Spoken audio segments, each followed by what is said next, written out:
Responsibility to self-surrender. So here I sit, practicing my psycho-spirituality, whatever that means, wading through all of these existential thoughts, attempting to find some peace which will actually last, which is how I found my way to surrender. Not really the give up type of surrender, but rather the give over type. And true to my overthinking form, it is clear that both give up and give over provide some kind of release. The only real difference between the two is our belief of the possibilities of each. So if we're going to get anywhere in this life, it's our responsibility to figure out how we see it, because surrender is actually what we do every day, whether we notice it or not. Know your enemy. Let's get started in one of my favorite ways, with a definition. The act of surrender means to, quote, cease resistance to an enemy or opponent and submit to their authority, end quote. Source, Google and Oxford Languages. Personally, I'm inclined to see this definition both in its entirety and as its individual components. The first part is to cease resistance to our greatest enemy and opponent, ourselves. The other part is to submit to our own authority. So you see, whichever way you go in this case, it's a win-win. The devil is in the details. So which way do we choose to go? Well, that's actually not the right question, because when you cease resisting yourself, you simultaneously submit to your own authority, and vice versa. So if you actually reach the point of embracing self-surrender, it doesn't really matter which path you take.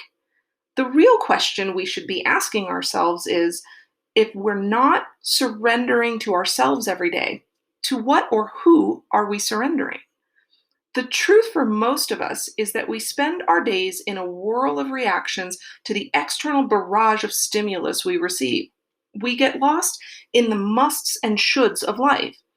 We chase the approval of others and strive to keep things exactly as they are, even though we tell ourselves we're working to improve our conditions. This world is either what you make it or what you let it make you. The choice is truly yours.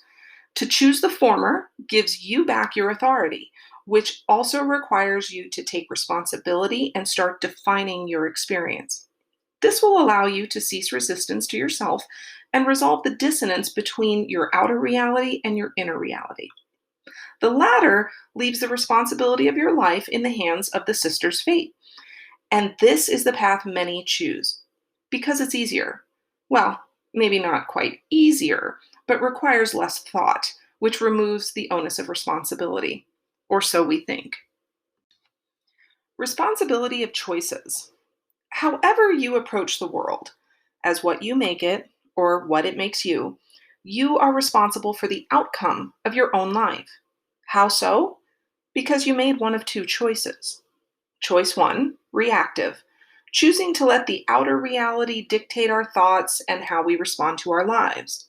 Or choice 2, proactive, choosing to train our minds to focus and let the inner reality dictate the experience. It's literally that simple. The first way is how most of us do it now. So if that's not working out as you'd hoped, perhaps you'd be willing to give the second way a try. The only catch to the second way is that it requires a commitment. It requires practice, and that's another responsibility in itself. Practice responsibility. The mind likes its patterns. They allow us to predict the future in a way. If I do this, that will happen. You prove it to yourself over and over with your daily routines. The longer you do something, the more intimidating it is to do something different, because we reinforce the illusion of security through repetition. But we can change our patterns. Truthfully, it's our responsibility to do so. We just need to embrace one simple fact. Know that the mind can be easily led. And if you don't do it, someone else will. Which is why marketing and sales are such lucrative fields, which is also why social media is loaded with marketing. Because the people behind the people who have something to offer, know that the mind will go where you lead it. Suggest something enough and be seen in enough places and splat, you've got a buyer. Truthfully, it doesn't matter what you're selling. So why not take back access to your mind and surrender to yourself? Becoming a responsible mind owner. After spending so much time uncovering layer upon layer of shitty ideas and expectations I allowed other people to implant in me, and then facing my darkness over and over, I realized that the way to become a responsible mind owner is to learn to focus. But you're going to have to surrender to the idea that it will undoubtedly be a bit of a struggle at first. It's worth it. It truly is.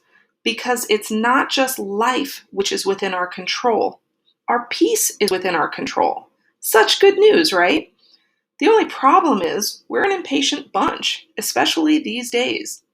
Just keep in mind when you begin to struggle that the mind likes its rhythm. Injecting a change disrupts familiar patterns that people like. There are safety, and deviation implies that there is a threat to that safety. Making matters worse is all those past experiences reminding you of how things go awry when you deviate from a pattern. You must persevere, and I'll tell you how to get started in 2 easy steps. Surrender step 1. Expect nothing. This entire journey is simply one of surrender. Every single step of the way is a surrender, each one a bigger leap of faith than the previous. But I didn't reach the self-surrender I'm talking about in this piece. You know, the kind where you truly cease resistance and give over to your own authority, until I released my expectations for specific physical outcomes. I struggled and fought with my mind, attempting to stay focused to create a physical result, and always fell short. In retrospect, I can see how it all fits together. Starting with having to surrender myself to the darkness within, I had to understand who I was first. Only then could I surrender to myself. And that's when things really began to change. Keep the goal simple. So I can confidently say that the first step I would recommend is to not do any of this to reach a physical goal. Not just yet, anyway. Keep the goal simple. Let the goal be a feeling at first. This will help you persevere and help you know your true self, the you beneath the layers of everyone else. I say this because the more specific your physical goal at this point, the more inclined you'll be to give up when it doesn't appear in a certain amount of time. Release yourself to a feeling, and one day soon, you'll see just how gently it seeped in. Surrender step 2, a big responsibility, commit to the practice. While there are YouTube videos and people out there who will tell you it's easy and can simply be done by listening to affirmations in your sleep, that isn't the entire story. It's not just one night you do this and the next morning you feel better. It's endless repetition. It will become part of your new pattern. So don't look for results. Surrender to the practice and let it become your new routine. And while you're at it, surrender to forgiveness. Forgiveness for everything, especially for the mistakes along the way. Understand that life is our responsibility to ourselves and no one else. Do this for you, and the people you feel an external responsibility to will benefit. That I promise you. So remember that all types of surrender take practice, which is something I think we often forget. Everything takes practice. It is our responsibility to practice. It's the art of mastery. Surrender to the process that each idea or action requires to master. When we know the goal is more valuable than the current condition, we make forgiving the mistakes we make along the way much easier. Do, don't try. Blah. You may remember a story I posted the other day titled, Do, Don't Try, is Bad Advice. The genesis for that poem was in a conversation with a friend of 25 years. He also happened to be a former lover, but that's a different story entirely. I took exception to something he said when I replied, I'm trying. He simply said, Do, don't try. This took me off guard, and I replied something along the lines of, This statement doesn't really take all the elements of being human into consideration, not to mention, I'm not you.